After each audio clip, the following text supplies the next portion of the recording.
우리 캘리포니아의 그 세코야 캐년에 가면은 그 세계에서 가장 큰 그 레드우드를 볼 수가 있습니다. 이 지구상에서 가장 큰 생물체라고 합니다. 이 어떤 나무는 이 레드우드가 한 30층 이상으로 높습니다. 그리고 이 나무가 2,500년 동안 이렇게 길러진 그러한 나이가 든 그러한 나무라고 합니다. 근데 그렇게 오래된 나무가 이 뿌리가 깊다고 생각되지만 사실 뿌리가 굉장히 얇다고 합니다. 비교적. 근데 이 레드우드의 나무의 한 가지 특징이 뭐냐면은 사이즈에 비해서 뿌리가 짧은데 그 뿌리들이 다 서로 이 많은 나무들에 연결이 됐다는 거예요. 서로 엉켜가지고 다 엉켜져 있습니다. 연결이 되어 있습니다. 그렇기 때문에 아무리 비가 많이 오고 홍수가 나고 바람이 불고 그래도 절대 넘어지지 않는다고 합니다. 이렇게 서로 엉켜져 있는 뿌리로 서로 지탱하고 서포트하는 거예요. 그래서 이 위대한 레드우드는 오랫동안 생존할 수 있다는 것입니다. 이 큰 나무들도 만약 개별적으로 이렇게 그냥 서 있었다고 하면 아마 크지도 못했었고 또 오래 가지도 못했을 것입니다. 근데 이 나무들이 그렇게 이 지구상에서 가장 큰 생물체가 되었다는 것은 그 이유는 서로 깊게 엉켜져 연결이 되어 있었기 때문입니다. 교회도 같은 원리로 세워지는 것입니다. 각 개인이 따로 있으면 우리는 얼마 가지 못합니다. 그러나 교회라는 공동체가 깊은 연관 속에서 서로 교조하며 세워져 나갈 때 그때 교회는 건강하고 높고 크게 성장하는 것입니다. 여러분, 교회란 무엇입니까? 우리 오늘부터 이제 교회에 대한 시리즈로 말씀을 전하게 됩니다. 사람들은 이 교회에 대해서 여러 가지 정의를 내리고 있습니다. 많은 경우에 또 교회가 무엇인지 오해를 하고 있는 경우도 많이 있습니다. 자기의 자라는 그런 환경과 문화 배경 또는 경험 토대로서 자기의 세계관을 통해서 이 교회란 이것이다 라고 이렇게 생각하는 그러한 사람들이 많이 있습니다. 자, 그러면 만약에 제가 여러분에게 교회란 무엇입니까? 라고 묻는다면은 여러분 어떻게 대답하시겠습니까? 많은 경우 아마 사람들은 교회 그러면 어떤 건물을 상상할 것입니다. 뭐 뾰족한 탑 위에 십자가 있는, 저기 지금 그림에도 나오네요. 우리 교회 건물. 건물. 우리 교회는 뭐 이렇게 뾰족한 탑은 없지만은 많은 경우에 그 전통적인 교회를 보면 이렇게 그 스티플이라 그래가지고 뾰족한 탑 위에 십자가가 딱 있죠. 그렇죠. 그리고 뭐 스테인 글라스. 우리 교회 스테인 글라스 있네요. 스테인 글라스, 저렇게 저 착색 유리가 있는 건물, 예배당, 그렇죠? 이런 것을 보고 우리는 교회를 생각을 합니다. 그런데 미안하지만 그건 교회가 아닙니다. 건물은 교회가 아닙니다. 또 제가 어느 아는 사람은 아주 아웃도어를 좋아합니다. 여름에는 참 자기가 그 배가 있어요. 자기 배가 있는데 항구에 있어서 거기서 주말에는 거기 살다시피 합니다. 그리고 겨울에는 맘모스에 스키 타러 매 주말에는 차를 타고 올라갑니다. 또 뭐 등산, 마운틴 바이킹, 서핑 뭐 이런 것들, 자연을 만끽하는 활동이란 무엇인지 다 하는 사람입니다. 그래서 한번 물었습니다. 너무 이 참 주말마다 이렇게 자연을 즐기니까 교회를 나가지 못하겠군요. 그랬더니 아니 무슨 소리입니까? 나 교회 나갑니다. 그래요. 그래 어떻게 교회를 나가십니까? 그곳에 교회가 있나요? 그러니까 물론이죠. 그 자연이 교회입니다. 나한텐. 거기서 난 하나님 만납니다. 그러는 거예요. 여러분, 자연이 교회일까요? 물론 좋죠. 자연 좋고 하나님을 거기서 만날 수도 있습니다. 그러나 자연은 교회가 아닙니다.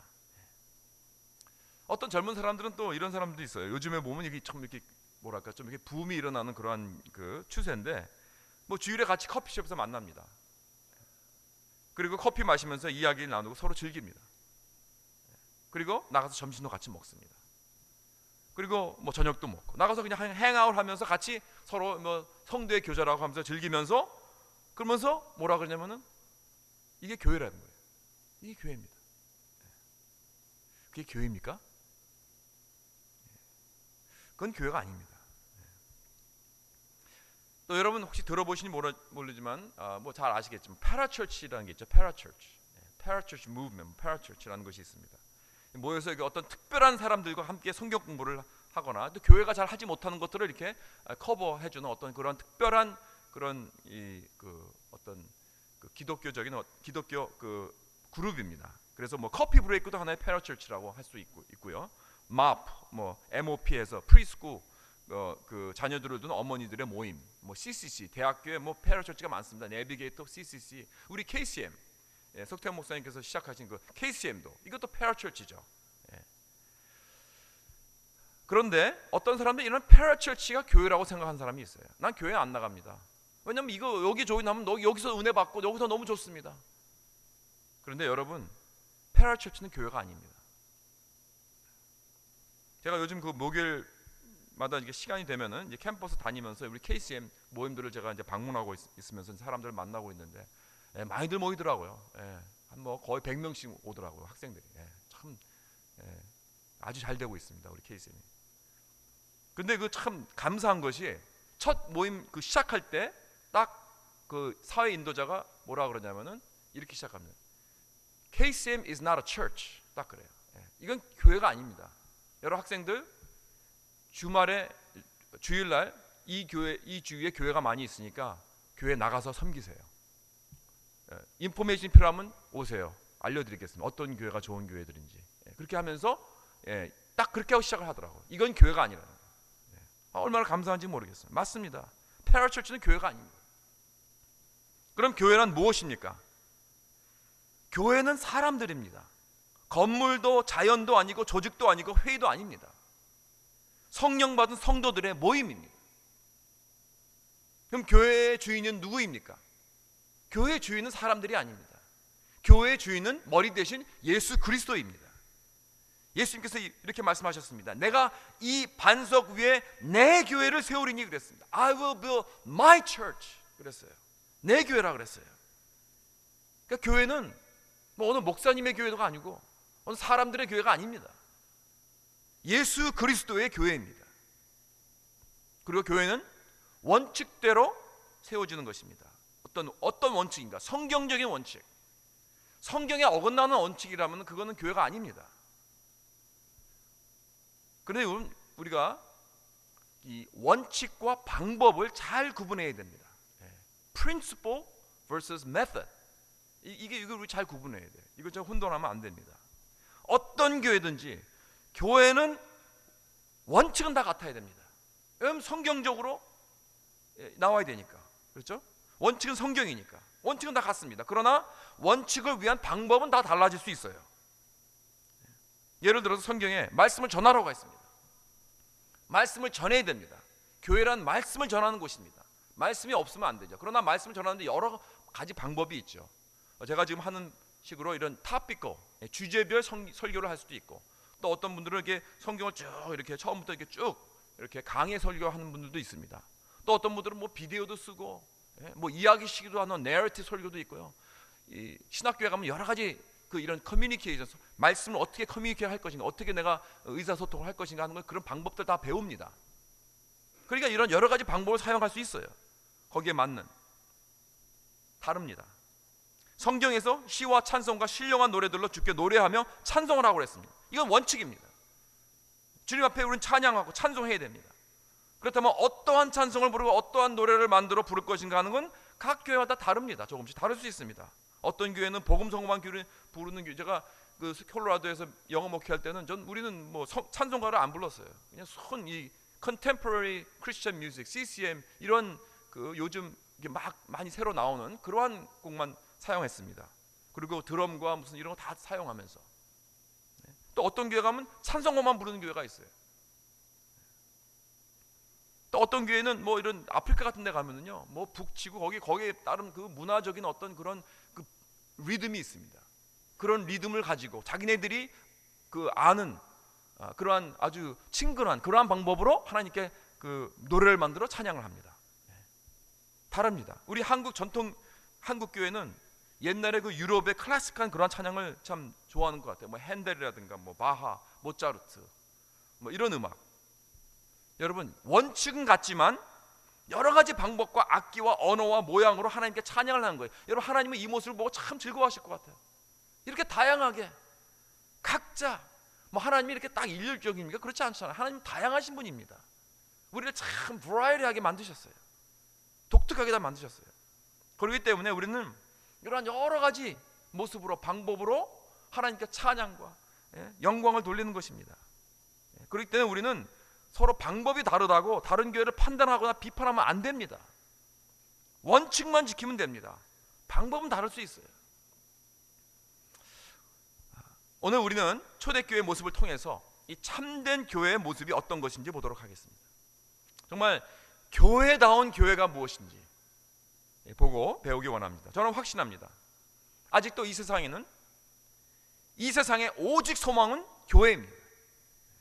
오늘날 우리 교회가 정말 교회다운 교회가 된다면은 하나님께 놀랍게 영광을 받으시고 하나님께서, 그리고 세상 사람들이 이 자리로 막 몰려들 것입니다. 왜냐하면 교회가 정말 교회다운 교회가 된다면은 이 세상에 교회 같은 곳은 없습니다. 여러분, 어디 이 세상에서 참 인생의 의미를 찾을 수 있겠습니까? 어디 이 세상에서 나의 죄 사함을 받을 수 있겠습니까? 어디 이 세상에서 정말 십자가의 그 사랑을 서로 주고받던 그러한 풍성한 삶을 누릴 수 있겠습니까? 이것이 모든 세상 사람들이 갈구하고 찾는 것 아닙니까? 인생의 의미, 죄 사함, 이 사랑을 주고받는, 이 라디컬한 그런 사랑을 주고받는 그러한 삶, 오직 복음만이 할 수 있는 것입니다. 우리 교회가 복음을 통한 진정한 교회다운 교회가 된다면은 이러한 삶이 우리에게 주어지는 것입니다. 이것이 우리의 비전이요, 우리의 소망입니다. 그리고 우리의 목적입니다. 이것이. 여러분, 이런 교회가 가능할까요? 물론 가능합니다. 그런 교회가 있었습니다. 오늘 본문에 나오는 초대교회입니다. 그 모습을 한번 보겠습니다. 사도행전 2장 42절 봅니다. 여기서 보면 저희가 사도의 가르침을 받아 서로 교제하며 떡을 떼며 기도하기를 전혀 힘쓰니라 그랬습니다. 여러분, 여기 저희가 누굽니까? 이 저희는 바로 전에 베드로의 설교를 듣고 3,000명이 마음의 찔림을 받아 회개를 하고 예수 믿고 세례를 받았습니다. 그 사람들이 교회에 들어와서 이제 신앙생활을 이제 시작하는 것입니다. 그러한 장면입니다. 여기 42절부터 47절은 초대교회의 그 그림입니다. 초상화입니다. 첫 교회는 이랬더라 하는 것을 보여주는 거예요. 이 모습을 보고 참 교회는 이런 것이구나 하는 것을 우리는 알 수 있습니다. 여기서 교회의 그 진정한 정말 마크를 볼 수 있습니다. 교회란 이런 모습이 있다. 오늘은 이 핵심적으로 딱 두 가지만 보겠습니다. 첫째, 교회란 말씀을 갈망하고 말씀을 전하는 곳이다. 그리고 두 번째, 교회는 아름다운 교제가 있는, 아름다운 성주의 교제의 모습이 있는 그러한 것이다. 이 두 가지를 우리가 꼭 붙잡는다면은 우리 교회는 정말 아름다운 교회, 교회다운 교회가 될 것입니다. 이 두 가지는 사실 우리가 처음 예수 믿었을 때 성령께서 주신 갈망입니다. 욕구입니다. 거룩한 욕구입니다. 여러분, 아기가 처음 뱃속에서 이제 나와서 공기를 갈망하고 엄마의 젖을 갈망하듯 영적으로 처음 태어난 우리들은 말씀과 성도의 교제를 갈망하게 되는 것입니다. 이건 자연스러운 현상입니다. 그리고 교회가 이 두 가지를 성도에게 공급할 때 성도는 거룩하고 건강하고 행복한 그러한 삶을 시작하게 되는 것입니다. 그래서 첫째, 교회다운 교회는 예수 그리스도 중심의 말씀이 있어야 됩니다. 그리고 그 말씀을 갈망하는 그러한 모습이 있어야 됩니다. 여러분, 예수님이 이 땅에서 사역을 하셨을 때 병도 고치셨고 기적도 많이 행하셨고 사람들을 섬기고 또 여러 가지 모양으로 이렇게 사랑도 해주시고 많은 일을 이루셨습니다. 그러나 그 사역 중에 가장 중심적인 것이 무엇이냐? 가르침입니다. 가르침. 말씀을 선포하고 가르치셨습니다. 그래서 우리 교회가 예수님이 주인이 되시고 예수가 가장 중심이 된다면은 말씀의 가르침이 핵심이 되어야 한다는 것입니다. 왜? 하나님의 말씀, 즉 성경은 예수 그리스도를 나타내고 예수 그리스도를 높이기 때문에 그렇습니다. 성경 말씀은 사람에 대한 것이 아닙니다. 뭐 어떤 윤리적 가르침이 아닙니다. 어떤 사상이나 철학이 아닙니다. 성경 말씀은 예수님에 대한 것입니다. 예수님이 누구시고 예수님이 무엇을 하셨고 하는 것이 핵심이 되는 것이 바로 성경입니다. 그래서 말씀의 선포와 가르침을 통해서 교회는 존재하는 것입니다. 그것을 통해 예수 그리스도가 나타나기 때문에 그렇습니다. 그렇기 때문에 말씀이 약한 교회는 예수님이 약해지는 교회라는 것 뜻이에요. 말씀이 약하다는 것은 사람들이 높아진다는 뜻입니다. 그래서 우리가 정말 예수 그리스도가 중심이 되고 예수 그리스도가 머리가 되시고 예수 그리스도가 우리 교회의 주인이시라면 말씀에 우리가 집중해야 됩니다. 창세기 보면 하나님은 말씀으로 이 모든 만물을 창조하셨습니다. 그랬죠? 하나님이 가라사대 그랬습니다. 가라사대 빛이 있으라 하니까 빛이 있었어요. 하나님이 가라사대 물과 물로 나누게 하라 그랬더니 그대로 되었습니다. 하나님이 가라사대 천하의 물이 한 곳으로 모이고 물이 드러나라 하니까 그렇게 그대로 되었습니다. 그러니까 하나하나 하나님께서 말씀으로 이 천지 창조를 하신 것입니다. 마찬가지로 교회도 하나님의 말씀이 선포될 때 일어나는 것입니다. 그래서 초대교회 사도들도 시작해서 그들로부터 시작해가지고 역사적 모든 교회 목사님들이 이 성경의 신구약 말씀을 선포하고 가르칠 때 그 말씀을 통해서 예수 그리스도에게 포인트를 하고 있는 것입니다. 그래서 예수님 자신도 그렇게 말씀하셨잖아요. 부활하시고 나서 누가복음 24장에 보면 제자들에게 성경을 가르치실 때 뭐라고 그러셨냐면은 이에 모세와 및 모든 선지자의 글로 시작하여 모든 성경에 쓴 바 자기에 관한 것을 자세히 설명하시니 구약에 있는 모든 모세와 선지자들이 다 구약의 통틀어 다 말하는 것입니다. 구약의 모세와 선지자라는 것은 누구에 대해서 썼다고요? 예수 그리스도 자신에 대해서 쓴 것입니다. 그것을 자세히 설명하셨다고 그랬습니다. 그렇기 때문에 예수님은 지상명령에서 말씀하시길 가서 모든 민족을 제자로 삼아 세례를 베풀고 내가 너희에게 분부한 모든 것을 가르쳐 지키게 하라. 내가 너에게 분부한 모든 것이 뭡니까? 성경 말씀입니다. 전체로 처음부터 창세기부터 끝까지 요한계시록까지 그것을 가르쳐 지키게 하라는 것입니다. 예수 그리스도가 중심이 되는 교회는 어떤 교회인가? 말씀이 중심이 되는 교회입니다. 말씀이 풍성해야 됩니다. 어디 가나 말씀이 풍성해야 됩니다. 그래서 우리 교회는 신방할 때도 말씀, 모일 때도 말씀, 구역 예배 때도 말씀, 모임의 중심이 되는 것은 말씀이어야 됩니다. 먹는 것이 아닙니다. 먹는 게 중요한 게 아니에요. 그거는 나중 문제입니다. 먼저 말씀이 중심이 되어야 됩니다. 그냥 먹는 거로만 끝나면 안 됩니다. 모여서. 사랑하는 성도 여러분, 이것이 바로 성령 받은 성도의 증표입니다. 말씀을 갈망하는 것. 그리스도인이 되면은 가르침을 받고자 하는 그런 욕구가 생기게 돼요. 자꾸만 배우고 싶은 것입니다. 가르침을 받을 때부터 성장하기 시작하기 때문에 그렇습니다. 성경은 그래서 하나님의 말씀을 먹는 음식에 비유했어요. 사람이 떡으로만 살 것이 아니요 하나님의 입으로 나오는 모든 말씀으로 살 것이니라. 그렇기 때문에 말씀이란 영적 양식입니다. 내가 새로운 영으로 태어났다면은 나는 영적 양식을 갈망할 것입니다. 또 그랬습니다. 여기 베드로 전서 2장 2절에 보면은 갓난 아이들은 순전하고 신령한 젖을 사모하라. 이는 이로 말미암아 너희를 구원에 이르도록 자라게 하려 합니다. 신령한 젖이라 그랬어요. 그렇죠? 이거 사모하라 그랬습니다.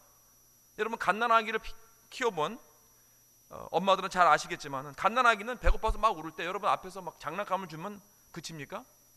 배고파서 막 우는데 앞에서 막 이렇게 웃기면서 놀려주면 그칩니까? 노래를 불러주면 또 그치나요? 오직 엄마가 젖을 물려줄 때까지 우는 거예요.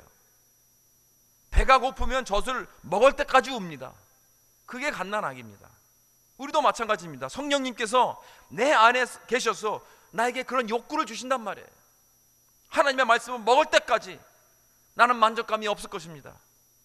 시편 119편 131절에 보면 시편 기자가 그랬습니다. 내가 주의 계명을 사모함으로 입을 열고 헐떡였나이다. 성령이 충만한 자는, 성령이 그 안에 계신 자는 말씀을 갈구하여서 헐떡거리는 그러한 모습을 가질 것입니다. 이것이 성도의 마크입니다. 그 말씀을 먹을 때까지는 난 만족함이 없는 거예요. 채워지기까지는. 이것이 바로 성령이 주시는 말씀에 대한 강한 욕구입니다. 여러분은 이러한 말씀에 대한 강력한 그러한 갈망이 있습니까? 그런 욕구가 있습니까? 말씀을 먹고자 하는 그러한 마음이 있습니까? 갓난아기 이 순전하고 신령한 젖을 사모하는 그러한 말씀을 사모하는 그런 마음이 있습니까?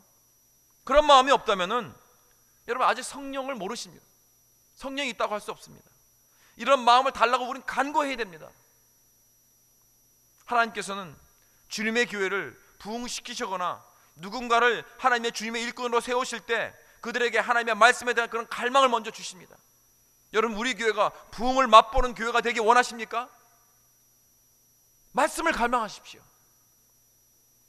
내가 말씀을 사모하고 갈망하는 마음이 없다면 이것부터 달라고 우리는 기도해야 됩니다. 그리고 저는 앞으로 우리 CMC 교회에 담임으로서 다짐합니다. 우리 교회는 말씀이 중심이 될 것입니다. 그렇게 될 때 예수 그리스도가 주인이 되시고 예수 그리스도가 중심이 되어 말씀의 부흥이 일어날 줄 믿습니다. 그래야 우리 교회는 정말 교회다운 교회가 되어서 말씀으로 만족한 행복한 교회들로 가득 찰 줄 믿습니다. 두 번째로 교회다운 교회는 성도의 교제가 있습니다. 교제, 펠로십. 이런 이 교제란 뜻은 공통을 소유한다 또는 나눈다. Have something in common, share. 이 나눔의 환경입니다. 무엇을 나누느냐? 삶을 나누는 거예요. 누구와? 성도들과.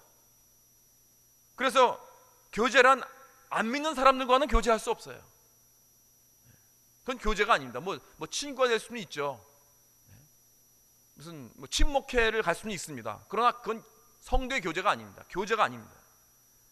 오직 믿는 사람들만의 교제가 있을 수 있는 것입니다. 그래서 교회 세팅에서 우리는 이 교제가 이루어지는 것입니다. 이 헬라어로 코이노니아, 이 안에는 하나 되는 것이 있습니다. 이 안에는 한 마음을 품고 한 목적을 가지고 삶을 나누는 것이 바로 성도의 교제이며 삶입니다. 여러분 그래서 나홀로 크리스천이라는 건 없어요. 그래서 어떤 사람은 그래요. 나는 하나님을 사랑하고 하나님을 믿지만 난 교회가 싫어요. 모임에 안 나갈래요. 나 혼자만 믿을래요. 이렇게 말하는 사람인데 그건 불가능한 것입니다. 그건 뭘 잘못 알고 있는 거예요. 이렇게 모이는 것을 폐하는 사람들이 간혹 있는데 성경에서 뭐라 그랬습니까? 히브리서 10장에 이런 사람들이 되지 말라고 그랬습니다. 모이기를 폐하는 어떤 사람들의 습관과 같지 말고 그랬습니다. 이건 하나님의 계획과 뜻에 정반대되는 거예요. 우리는 자꾸 모여야 됩니다. 본문의 42절에 보면 서로 교제하며 그래서 서로 44절에 믿는 사람들이 다 함께 있어 모든 물건을 통용하고 재산과 소유를 팔아 각 사람의 필요에 따라 나눠주며 날마다 마음을 같이하고 모이기를 힘쓰며 집에서 떡을 떼고 순전한 마음으로 음식을 먹고 이것이 아름다운 성도의 교제인 것입니다. 이것이 성령 받은 성도의 특징입니다. 모이기를 좋아하는 거예요. 모이기 원하는 마음과 욕구가 생기는 거예요. 그 성령께서 주시는 것입니다. 성령님은 우리를 자꾸 모이는 쪽으로 자꾸 이렇게 이끌고 가시는 거예요. 그리고 우리 마음속에 이 악한 그러한 어떤 유혹이라는 것은 사탄은 자꾸 좀 흐트러지고 서로 간에 막 이상한 갈등을 생겨가지고 서로 안 모이고 인디비주얼 개인적으로 다 살도록 그게 바로 사탄의 역사입니다. C.S. 루이스가 쓴 그 Great Divorce라는 그 책에 보면은 이 지옥을 어떻게 구사를 했냐면 지옥은요 다 혼자 사는 거예요. 가치가 없어요. 다 혼자예요. 그래가지고 옆에 있는 사람을 보러 가려면 수천 마일 갔다 쫓아가야지 볼 수 있는 거예요. 그게 바로 지옥이라는 거예요. 그게 바로 사탄이 하는 일이라는 거예요. 우리를 아이솔레이트하고 우리를 완전히 외톨이로 만드는 거예요. 모이지 못하게. 그게 바로 지옥이라는 것입니다. 여러분, 내가 정말 성령 받은 그리스도인이라면 나는 모이는 것을 원할 것입니다. 그렇지 않는다면 그건 정상이 아니에요. 내가 예수 안에서 새로 태어나 성령이 임하시면 다른 성령이 임하신 사람과 함께 모여서 하나가 되고 싶어하는 것이 자연스러운 것입니다. 우리가 같은 영을 가졌다면. 사랑하는 성도 여러분, 부흥하는 교회는 자주 모이는 교회입니다. 자꾸 모이는 교회입니다. 하나님의 은혜가 임하는 교회는 새벽기에도 계속 모이고 낮에도 모이고 저녁에도 모이기 원하고 주중에도 모이고 자꾸 모이기 원하는 거예요. 저는 목회자로서 여러 교회를 방문해 봤는데 한 가지 은혜가 넘치는 교회가 특징이 있더라고요. 그건 사람들이 집회가 끝나도 가지 않습니다. 남습니다. 집에 안 가고 남아서 서로 이야기하고 교제하고 나눕니다. 자꾸 남아서 모이려고 해요. 반면에 은혜가 없는 교회는요, 집회가 끝나면 그냥 샥 없어져요. 5분 10분이면 아주 그냥 텅텅 빕니다. 여러분은 어떤 사람입니까? 끝나면 싹 달아난 쪽입니까? 아니면 문기정 이 사람 저 사람 만나고 싶어서? 그거 좋은 거예요. 여러분, 그리스도인이 된다는 것은 이렇게 사로잡히는 것입니다. 하나님께 먼저 사로잡히고, 그렇게 되면 성도 간에서도 사로잡히게 되는 거예요. 사로잡혔기 때문에 성도들은 서로 모이기를 원하는 것입니다.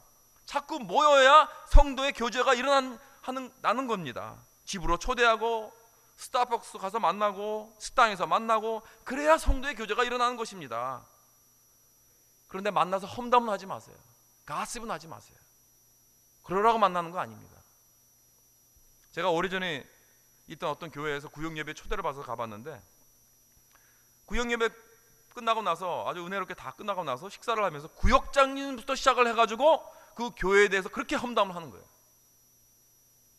담임 목사님서부터 어느 장로님 누구 뭐 판단하고 비판하고 막 그러면서 그 모임에 그 대해서 그 모이는 모든 사람들 서로 그냥 불평불만 늘어놓는 그런 모임이 돼버렸어요. 그 자리에는 세 가족도 있었어요. 그러니까 누가 그런 몸에 가고 싶어 하겠습니까? 저는 누구랑 가령 예를 들어서 만났는데 그 사람이 자꾸 다른 사람 험담하고 그러면요, 절대 만나고 싶은 마음이 없어지더라고요. 그런 나쁜 말 들으면 자꾸 디프레스 되잖아요. 그럼 우울증 걸려요. 여러분, 이렇게 될 때 성도의 교제가 깨지는 겁니다. 이러면 교제의 영이 깨지게 되는 것입니다. 그러니까 우리는 만나서 참 긍정적인 말, 믿음의 말을 해야 됩니다.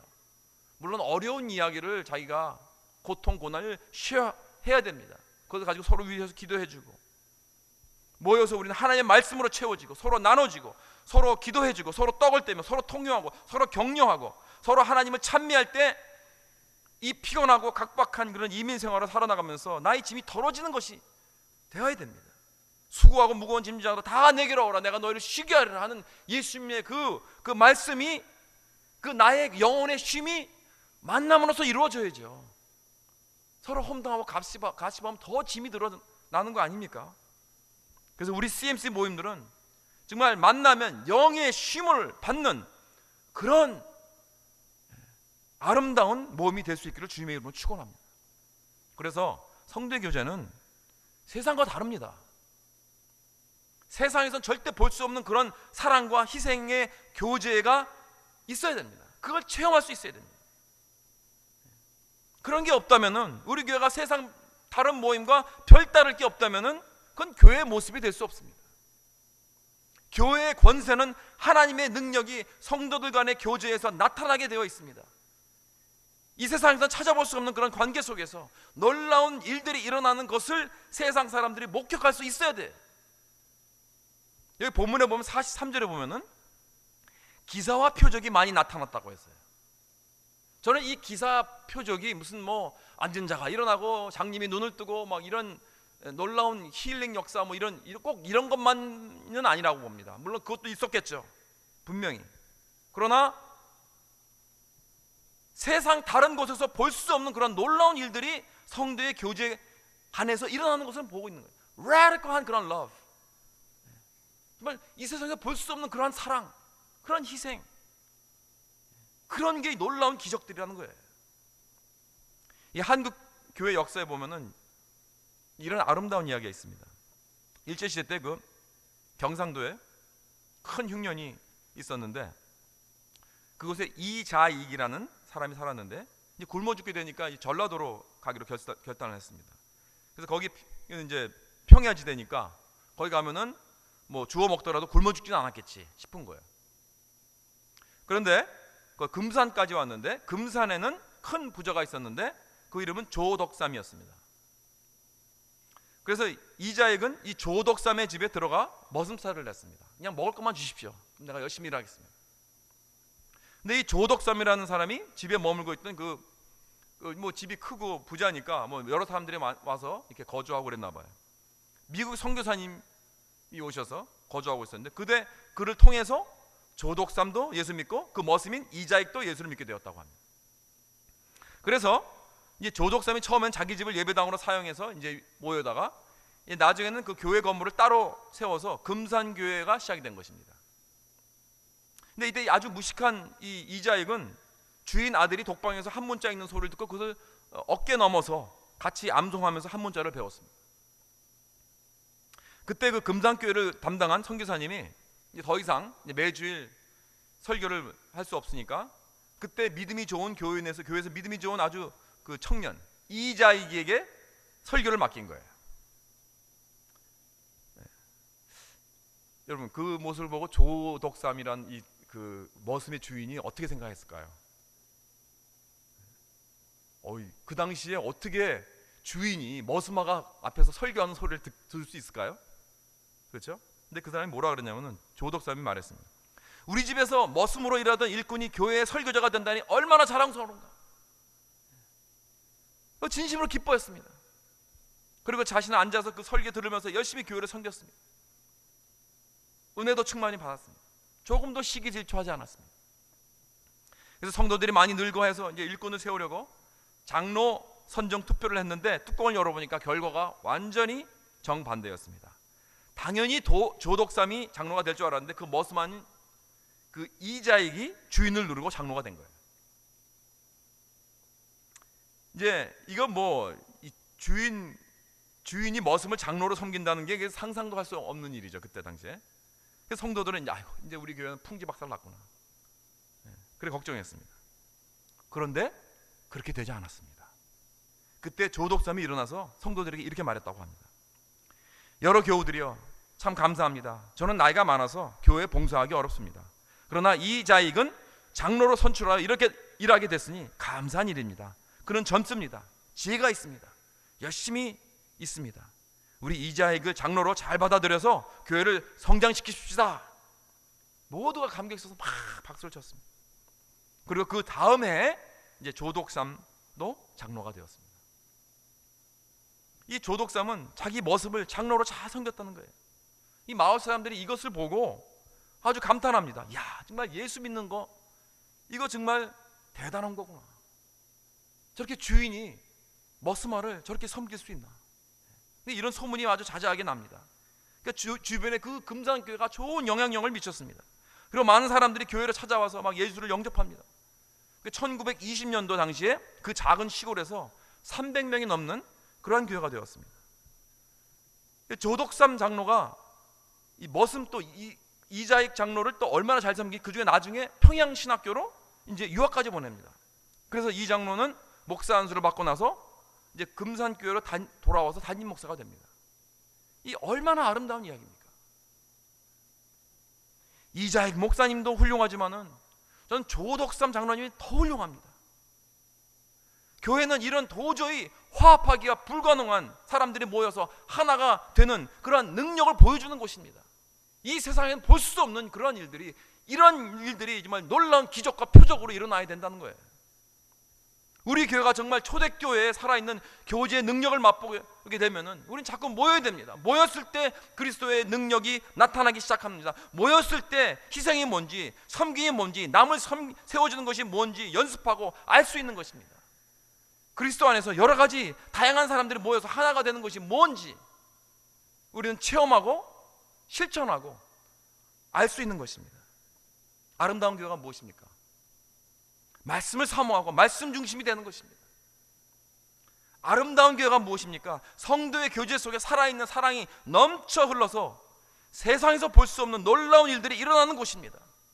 하나님은 그러기 위해서 이 땅에 교회를 주신 것입니다. 그 목적을 위해서 십자가에서 우리 예수 그리스도가 피를 흘리셨습니다. 그리고 교회를 사셨습니다. 그리고 이 세상에서 교회를 주셨습니다. 세상이 볼 수 없는 그러한 예수 그리스도의 사랑을 우리 교회를 통해서 볼 수 있도록, 그런 아름다운 교회가 바로 우리 CMC 교회가 될 수 있습니다. 아니, 되어야 됩니다. 왜냐하면 아직도 이 세상에 오직 소망은 교회밖에 없습니다, 여러분. 우리 이러한 교회를 꿈을 꾸고 내 가슴에 품고 주님을 섬기는 그러한 저와 여러분 되시길 주님의 이름으로 축원합니다.